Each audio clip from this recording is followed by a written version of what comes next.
सदन जी के एक चरित्र में बड़ी विशिष्ट बात पाई गई। देखो, सदन जी का जो जन्म है, इसी से हमें ये पता चलता है कि भगवान केवल भाव देखते हैं। सदन कसाई ताकि नीकी कसियाई, जैसे बाराबानी सोने की कसौटी कसियाई है। जीव को न बध करें ए पे कुलाचार ढरें, बेचे मांस लाए प्रीति हरि सो लगाई है। गंडकी को सुत बिन जाने तासों तोल्यो करे, भरे दृग साधु आनि पूजे पे न भाई है। कही निश सुपने में वाही ठोर मुंह को देवो, सुनो गुण गान रिझो ही की सच्चाई है। सदन जी का जन्म कहां हुआ? कसाई कुल में, जहां पशुओं का वध करना एक स्वाभाविक वृत्ति है, निंदनीय किसी भी जीव की हिंसा करना निंदनीय कार्य है। देखो, पर कभी कभी ऐसे महापुरुषों का प्रभाव प्रकाशित होता है कि कुल कर्म छू भी नहीं सकते। सदन जी जैसे स्वर्ण कसौटी पे कसा जाए तो खरा निकले, ऐसे खरे महाभागवत थे। उनके हृदय में एक बार कुछ रिश्ते नातेदार आए, बच्चे ही थे, तो पिता एक छोटा बछड़ा लाए थे। वहां तो कटते ही रहते थे। पिता ने कहा कि ज्यादा तो इसमें मांस नहीं, इसकी टांगों में मांस से पहले तो फिर अपने अतिथि का स्वागत करते हैं। सदन जी ने जब सुना, उसके पास गए तो लिपट कर रोए। बच्चे थे, बछड़े से कि ऐसा ऐसा मेरे पिताजी कह रहे हैं तुम्हें काटा जाएगा, और ऐसे दुलार कर रहे थे। तो बछड़े के भी देखा आंसू निकल रहे। हर जीव को पता है, कष्ट का पता होता है। तो उसने कहा, एक भागवतिक महापुरुष का जीवन बदलना है, इसलिए मानो बछड़े ने कहा कि तुम अपने पिताजी से कह दो, उचित तो यह है कि पहले मेरी गर्दन काटे। तो सदन जी ने कहा, ऐसा क्यों? बोले, क्योंकि मैं पूर्व में ऐसा था, तुम्हारे पिताजी पशु थे और मैंने इनकी गर्दन उड़ाई है, तो मैं अब पशु बना हूं, इनसे कह दो तुम्हें गर्दन ही काटनी चाहिए, पहले जिंदा टांग मत काटो, मैंने तुम्हें इतना कष्ट पूर्व में नहीं दिया था, सीधे गर्दन काटी थी। इसका मतलब जो कर्म किया जाता है उसका फल मिलता है पक्का। मैंने पूर्व में तुम्हारे पिता की गर्दन काटी थी इस जन्म में, इसीलिए मुझे पशु बनना पड़ा, और तुम्हारे ही पिता मेरी गर्दन काटेंगे पक्का, तुम रोक नहीं सकते, क्योंकि वो विधान है। पर वो पहले टांग ना काटे, पहले गर्दन काटे। अब ये घटना उनको बहुत छुई।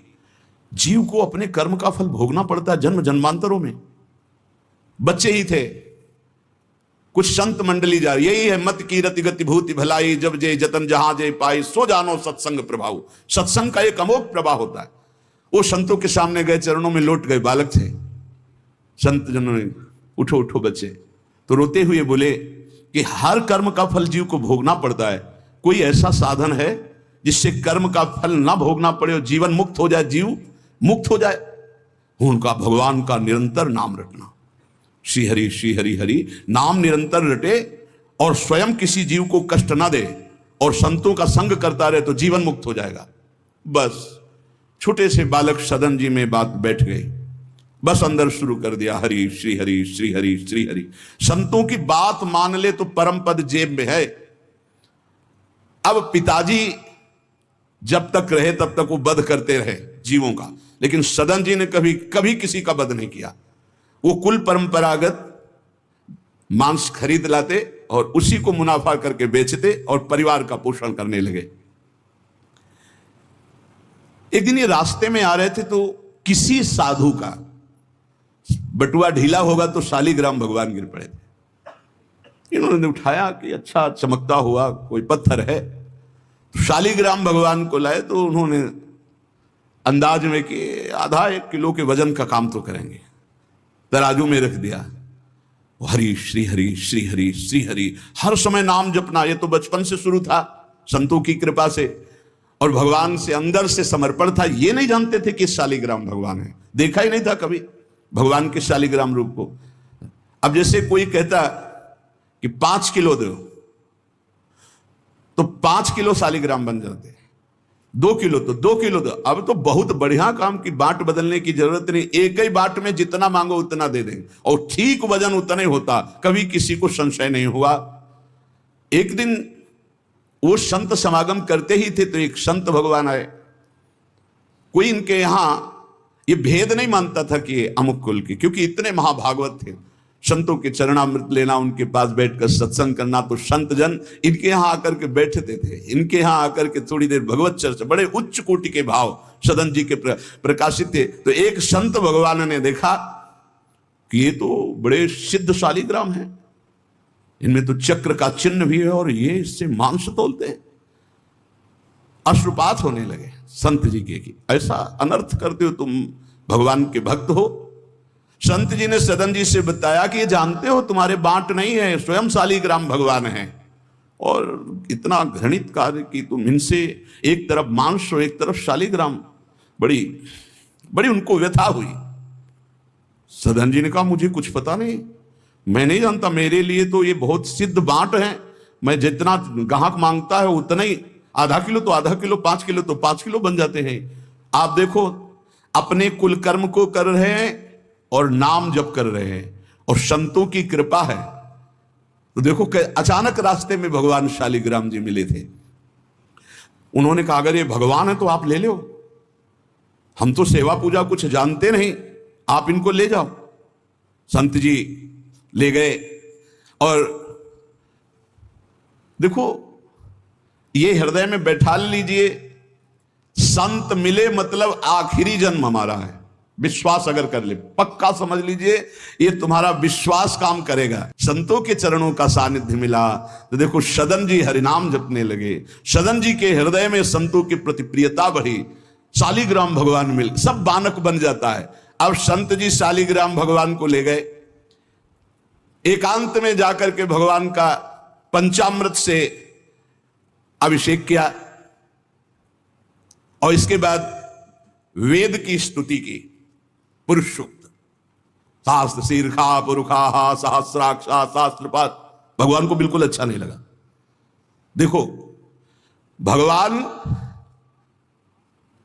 प्रीति चाहते हैं, सिद्धांत एक अलग होता है। संत जी को लगा था कि कसाई कुल में जन्मे हैं, मांस का उधर पल्ला इधर ठाकुर, क्या अपराध कर रहा है, उनको ऐसा, और बाहरी दृष्टि में लगता भी ऐसा ही है।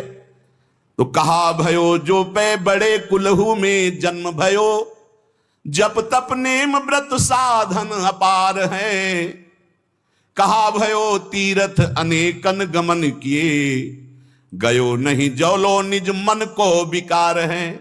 जौलो मेरे संतन में राखे जाति भेद सदा, तौलो कहो कैसे वह पावे सुख सार है। मेरे साधु नीच पद पंकज ना धोयो, जोलो सब शास्त्रन को पढ़िबोई भार है। जरा भी भाव किसी भी संत जो भगवत मार्ग के प्रतीक है, जाति पक्ष में रूप पक्ष में, और एक खास बात थी सदन जी में दैन्यता कि मैं तो किसी योग्य नहीं, और उनको पता भी नहीं था कि शालिग्राम भगवान है। तो लेके आयो साधु में तो बड़ो अपराध कियो अभिषेक सेवा करी पे न भाई है। ये तो प्रभु रीझे तो पे जोई चाहो सोई, करो गरो भरी आयो सुनिमति बिसराई है। यही हरि उरधारी डारी दियो कुलाचार, चले जगन्नाथ देव चाह उपजाई है। मिले एक संग संग जात वे सुगात सब, तब आप दूर दूर रहे जान पाई है। संत जी ने बड़ा अभिषेक किया, वेद स्तुति की, भगवान को भोग लगाया, बड़ी प्रसन्नता से उच्च सिंहासन पर विराजमान किया। भगवान उसी समय आकाशवाणी हुई, ए साधु मुझे ये तुम्हारी वेद स्तुति बिल्कुल पसंद नहीं, तुम्हारा ये पंचामृत स्नान भोग ये सब तुम मेरे भक्त पर नीच बुद्धि करके मुझे लाए हो ना, ये मुझे तुम क्या समझते हो? वेद मेरी श्वासों से ही तो प्रकट हुए हैं। वेद क्या है? भगवान की श्वासों से वेद का प्रादुर्भाव हुआ। सो हरि पढ़े ये अचरज भारी, चारों वेद भगवान के श्वासों से प्रकट हुए। जाकी श्वास वेद श्रुतिचारी, जिनकी श्वासों से चारों वेदों का प्रादुर्भाव हुआ। मैं वेद की स्तुति और गंगा जल से उतना प्रसन्न नहीं होता जितना मैं अपनेपन के भाव से, मेरे सदन जी हैं और मैं सदन जी का हूं, मैं बिल्कुल तुम्हारी सेवा से प्रसन्न, मैं अपराध मानता हूं कि तुम वहां से मुझे लाए हो। साधु जी यह बात सुनकर एकदम घबरा गए। शालिग्राम भगवान को लिया, दौड़ते हुए सदन जी के पास गए और गदगद स्वर में कहा, मैंने भारी अपराध कर दिया, ठाकुर जी को अप्रसन्न कर दिया। मैंने आपके प्रति भाव किया कि आप कसाई कुल में आपका अधिकार ठाकुर का नहीं है, इसलिए आप ठाकुर जी को नहीं जानते हो, आप ऐसा ये लो। ठाकुर जी अप्रसन्न हो गए हमसे, हमने तो पंचामृत से, गंगा जल से सब अभिषेक किया, पुरुष सूक्त का पाठ किया, ले इस श्री ठाकुर जी को आप स्वीकार करो। विधि पूर्वक सेवा से ठाकुर जी प्रसन्न नहीं हुए, अपनेपन से ठाकुर जी को सबसे ज्यादा अपनापन, प्रेम भाव। सदन जी शालिग्राम भगवान को अब जो देख रहे हैं वो दूसरा भाव है, ये भगवान है, मुझे तो अभी तक पता ही नहीं था। साधु जी जब चले गए तो कहा, अब तौलने के काम में तो नहीं, एक सुंदर नवीन कपड़े में ऐसे गले पे लगा लिए, ठाकुर जी गले पे डाले। श्री सदन जी ने निज हृदय से लगाया और आंसू बहने लगे कि प्रभु मुझे तो आपका ज्ञान ही नहीं कि आप भगवान हो। आंसुओं से अभिषेक हो रहा, नाथ अभी तक तो मैं आपको जानता नहीं था, बड़ा अपराध हुआ, लेकिन आज मैं, जब आप हमें इतना प्यार करते हैं, जब साधु ने बताया कि मुझे भगवान ने कहा है कि मैं जितना सदन जी को प्यार करता हूं, उनकी मैं भावना से प्रसन्न, तुम्हारी सेवा से नहीं, उनको अद्भुत वैराग्य हो गया। बोले आज के बाद घर परिवार में ही नहीं रुकूंगा, अब केवल भगवान का होकर वैराग्य भाव से जीवन भगवान को समर्पित करता हूं। शालिग्राम जी गले में टांगे और कहा, पहली यात्रा जगन्नाथपुरी, पहले जगन्नाथ जी के दर्शन करूंगा जाकर, पूरा जीवन अब भगवान के लिए। भगवान देखो कैसे कृपा करते। बचपन में संतों से उपदेश मिला, नाम जब शुरू किया, ऐसे उच्च कोटि के महात्मा के ऐसा कार्य करने पर भी सब संत उनके यहां जाते थे, और उसका परिणाम हुआ कि घोर वैराग्य युक्त होकर भगवान के अनुराग में घर से चल दिए। श्री सदन जी कुटुंब परिवार कुल व्यापार सब छोड़कर जगन्नाथ जी के दर्शन के लिए चले। कुछ दूर चलने पर यात्रियों का समुदाय दिखाई दिया जो जगन्नाथपुरी जा रहे थे, तो उनके संग हो गए। जब उन लोगों ने, कुछ ने पहचान कर ली कि अरे तो कसाई कुल के हैं, और तो सब दूर दूर छूना भी नहीं चाहते थे। यही बहुत बड़ी चूक हो जाती है, जो भगवान को समर्पित हो जाए उसमें कभी जाति पक्ष ना देखे, नहीं बहुत बड़ी हानि हो जाती है। जब ये देखा सदन जी ने कि ये लोग घृणा करते हैं हमसे, तो खुद अलग हो गए। सदन जी बड़े पुलकित है कि आज जगन्नाथ जी के दर्शन होंगे। एक जगह देखा, गौएं पानी पीने के लिए लालायित हैं, तो एक आदमी बाल्टी से पानी निकाल तो गौओं को डंडा मारने लगा। सदन जी ने कहा, क्यों, पानी क्यों नहीं पीने देते? तो बोले, इतना गहरा कुआं है, घसीटने से हमारे हाथ दर्द होते, अपने घर के लिए ले जाएंगे कि इनको पिलाएंगे? तो उनका, अगर आप कृपा करें कुछ समय हमें दे दें बाल्टी और मैं भरूं, तो बोले मुझे फिर कोई परेशानी नहीं। भर भर करके 2500 गाय थी, सबको पानी पिलाया।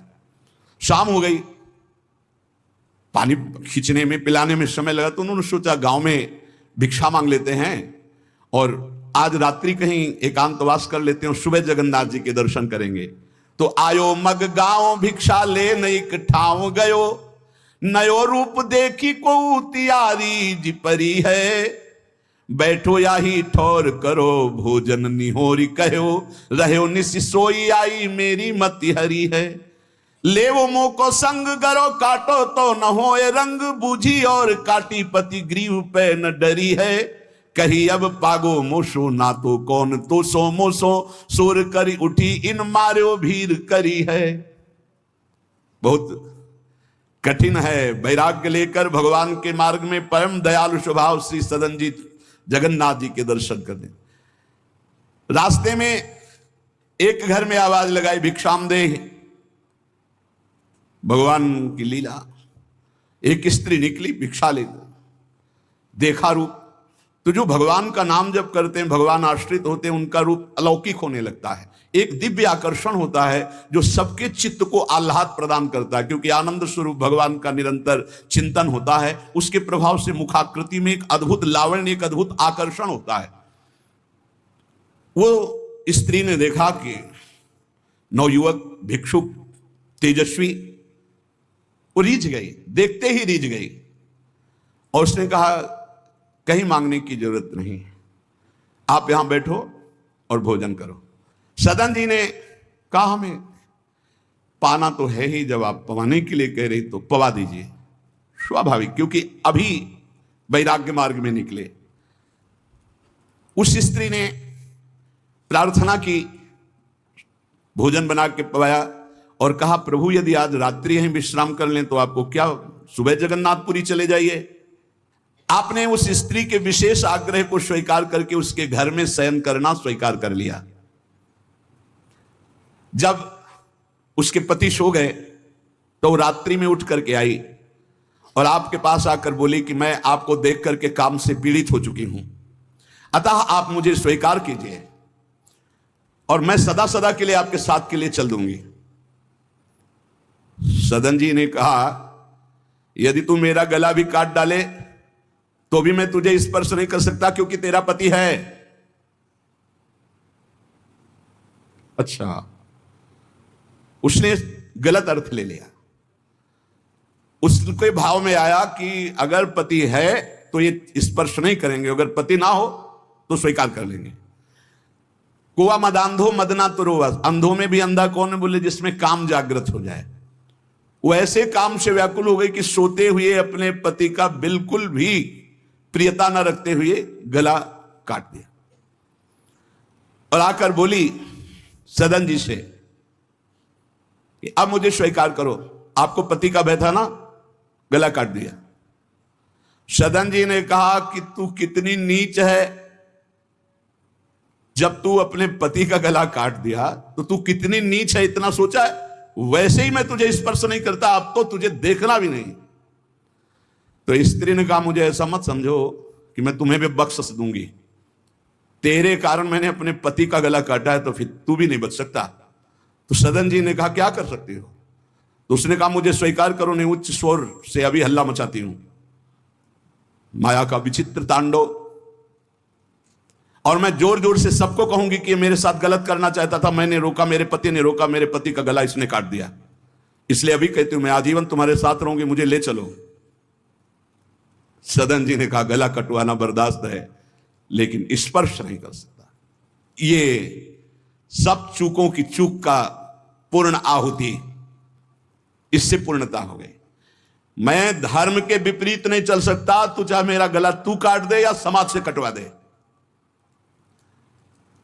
सदन जी भगवान के भक्त थे, उनके भोले भक्त होते हैं भगवान के, ज्यादा बुद्धि नहीं लगाते हैं, नहीं तो रुकना ही नहीं चाहिए था या उसी समय भाग जाना चाहिए था, भागना चाहिए था। वहां बैठ करके उपदेश नहीं, जब ऐसी घटना है तो भागना चाहिए था। जब वो कि प्रश्न करने के बाद जब सदन जी ने कहा कि तुम्हारा पति है, तुम ऐसा कैसा दुराचार पूर्ण भाव रखती हो, तुम मेरा गला काट दो तो भी तुम्हारा स्पर्श नहीं कर सकता। अब तो उसने देखा कि ये हल्ला बचा दिया, दौड़ो दौड़ो देखो ये ऐसा ऐसा। अब गांव के लोग इकट्ठा हो गए, तुरंत बंदी बनाए गए सदन जी। वहां कौन सुने सदन जी, कौन सुनता है? भीड़ में कोई सुनता है? कड़ा शासन बादशाह का था, उनके सामने पेश किया गया। हाकिम पकड़ पूछे कहे हंसी मारो हम, डार्यो सोच भारी कही हाथ कत डारी, कट्यो कर चले हरि रंग मांझ ढिले, मानी जानी कछ चूक मेरी यह उर्धारिये, जगन्नाथ देव आगे पालकी पठाई लेन, साधना सो भक्त कहा चढ़े ना बिचारिये, चढ़ी आए प्रभु पास सुपनों सो मिट्यो त्रास, बोले दे कसौटी हूं पे भक्ति विस्तारिये। जब सामने बादशाह के पेश किया गया सदन जी को, पूछा गया स्त्री से क्या दोष है इनका? बोले साहब ये हमारे प्रति गलत भाव रख रहे थे, मेरे पति ने मेरी रक्षा की, इन्होंने पति का वध कर दिया, फिर मेरे साथ तो मैंने हल्ला मचा दिया, फिर ये बंदी बनाकर आपके सामने ले गए। सदन जी से पूछा तो हंस दिया, उस स्त्री की तरफ देख के हंस दिया कि भगवान क्या लीला करना चाहते हो। और सदन से पूछा तुमने ऐसा किया? तो बोले जो ये कह रही है वही सत्य है। उन्होंने विचार किया कि जन्म जन्मांतरों में हमारे कोई पाप हैं जिनका निस्तार भगवान करवाना चाहते, नहीं तो ऐसा क्यों लीला करते। उन्होंने कहा जो ये कह रही है वही बात मानी जाए। सहम गई स्त्री कि है क्या, वो भक्त को क्या जाने। विरोध नहीं किया सदन ने। भक्तों का बड़ा विचित्र स्वभाव होता, समझ पाना बड़ा कठिन। उन्होंने कहा जो कह रही है सत्य है। जो हाकिम था उसने जब देखा तो उसने कहा मेरा हृदय कह रहा है कि इनके चेहरे से लगता है ऐसे नहीं है, पर ये जब स्वयं स्वीकार कर रहे हैं तो दंड देना ही पड़ेगा। तो इस अपराध का क्या दंड होता है? बोले दोनों हाथ काट लिए जाएं। यहां से दोनों हाथ काट लिए गए, लेकिन उनकी मुस्कुराहट में फर्क नहीं पड़ा, दोनों हाथ काट लिए गए, मुक्त कर दिया गया। इसलिए कि वैष्णव है, भगवत भक्त है, अपराध बन गया तो हाथ काट लिए गए, उनको जेल आदि नहीं, भगवान की चीज। अब रक्त स्राव हाथों से हो रहा है। जय जगन्नाथ, जय श्री हरि, जय श्री हरि। यात्रा नहीं रुकी जगन्नाथ जी की। जगन्नाथ जी ने तत्काल अपने पार्षदों से कहा मेरे महाभागवत सदन जी आ रहे हैं, तुरंत पालकी लेकर जाओ और उनको बैठाल के लाओ। जगन्नाथपुरी में प्रवेश ही किए थे कि पालकी लिए हुए पार्षद दौड़े, कौन से सदन जी हैं, सदन भक्त किनका नाम है? तो उनका सदन तो इस अधमदास का नाम। पालकी पे बैठो जगन्नाथ जी। अरे उनका कैसे पालकी, भगवान की भेजी हुई पालकी में, पालकी को साष्टांग दंडवत किया इससे कि भगवान की नहीं, जबरदस्ती भगवान के पार्षदों ने उठा के पालकी में जय जगन्नाथ।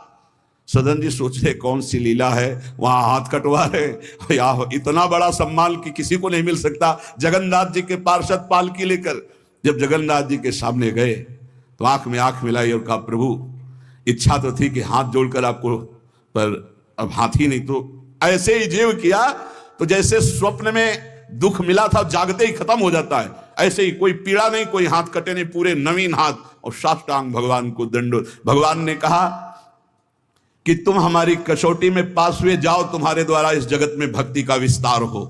जो तुम्हारे लीला चरित्रों का गायन करेंगे, जो तुम्हारे भाव, तो तुम उनके अंदर भी जैसी तुम्हारी सामर्थ्य भक्ति की वैसी भक्ति की जागृति हो। ये हमारे भगवत मार्ग में भगवान विधि निषेध को नहीं देखते, भगवान भाव को देखते।